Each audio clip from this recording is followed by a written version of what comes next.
So in this video, I would like to talk about my motivations for the Onemoji face emotion detection.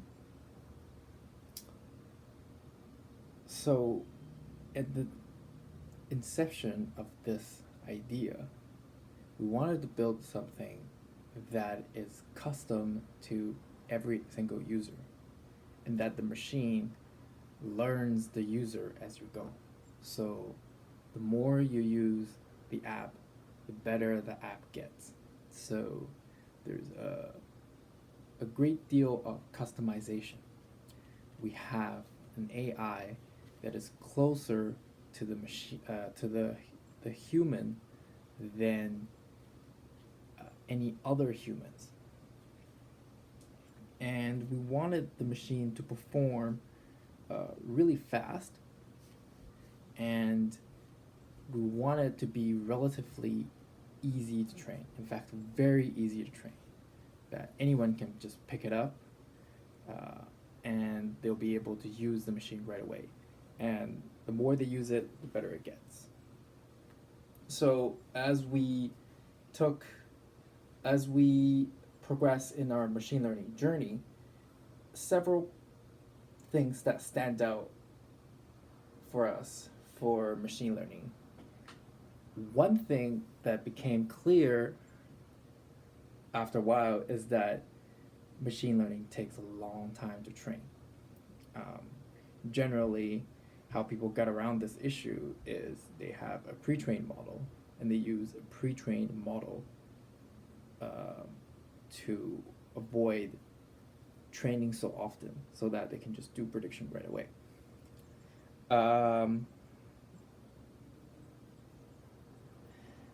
The problem with that, obviously, is the pre-trained model is not customized to that specific user. So the data is not special. And the other problem with machine learning is that it requires a lot of data.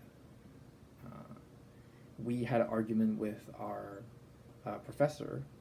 We wanted this OpenCV to train under 10 images. And our professor just straight up said that's impossible. You can't do it. The state-of-art CNN requires 1,000 images to train. It does get very good results, but it needs really lots of data and a long time to train. And that's sort of the problem with and our feelings towards convolutional neural nets in general is that it does offer a state-of-art performance and that it's very good at a variety of tasks. So it's fairly general, more general than anything that we've seen so far. But it's very, very inefficient. So it takes a long time to train and it requires a lot of data.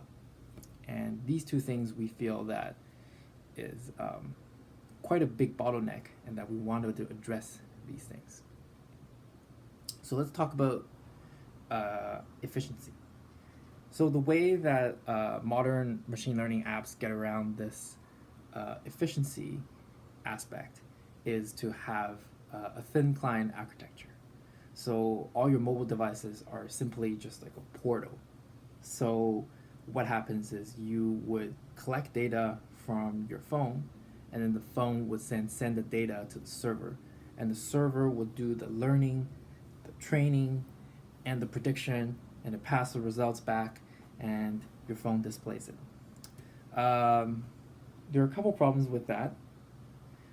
One is you require networking all the time, so it is not taking advantage of the computing power of the client, and that we feel that it is too slow for many simple tasks. There should be a way that we can do this faster on the client. But unfortunately, as of today, there are no CNNs available, both on Android and iOS, that allows training on the client, on the mobile device itself. That is something that is just currently not feasible. So you'll have to pass the data to the server and let the server train.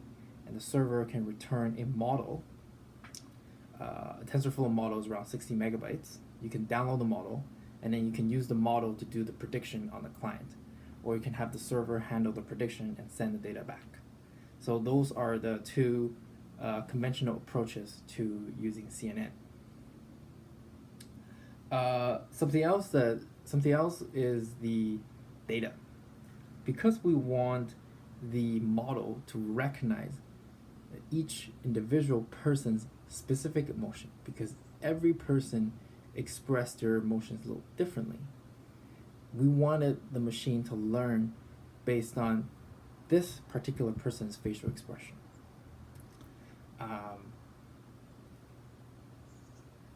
And that requires the user to provide the training data. So we can't pre-train the model. And obviously it's not realistic to ask users to provide hundreds of images, label them, and then train it. I feel that that's a little excessive for the user to do. So we shouldn't expect user to, keep on taking photos at different angles and labeling the data for the machine to train. There's got to be a better way. So our design specifications is we should be able to train a model that is good enough for 5 to 10 images. So around 5 to 10 images per class, the machine should achieve reasonable results. And that is something that's currently not feasible. Although, with that said, we haven't really tested this hypothesis. I was able to do a gender classification with Inception v3 with around 5 images. And my hypothesis is that it uses color to differentiate between men and women. But I haven't looked into detail for whether a CNN actually requires thousands of images to train just one facial expression. So that's something that's to be determined.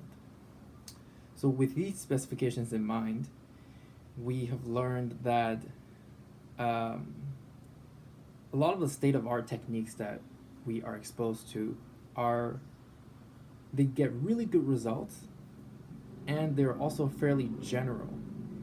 And because of this, they are very slow and difficult to use because it's so general. It needs to cover a lot of different use cases. So it tends to be larger than it needs to, and it requires way more training data than it needs to. So it's not targeted to a very specific solution that you need. It can do everything. It's not very practical when it comes to this specific task that you want it to do. And that's my feeling towards machine learning and deep learning in general. So I feel that once you understand the problem, once you can get a problem to work with deep learning, you should research deeper into this problem and find a specific solution to this specific problem that you have. And that if you can get away from machine learning, you should get away from machine learning, because if there are specific solutions that does a better job, you should use it. If there are ways to recognize facial expressions without using thousands of images and without using a server, without using deep learning, then maybe that's the way to go. Nobody says you have to use deep learning to solve all the problems. Just because deep learning can solve it doesn't mean that's the solution that you want to choose. And that's sort of my motivation on why we didn't use deep learning to do emotion classification, even though it can, and it most likely will get state-of-art performance. But efficiency. Can it be run on a local device in a reasonable amount of time? And can it be trained with very little data sets? With these two constraints, we decided to look for a specific solution to our problem.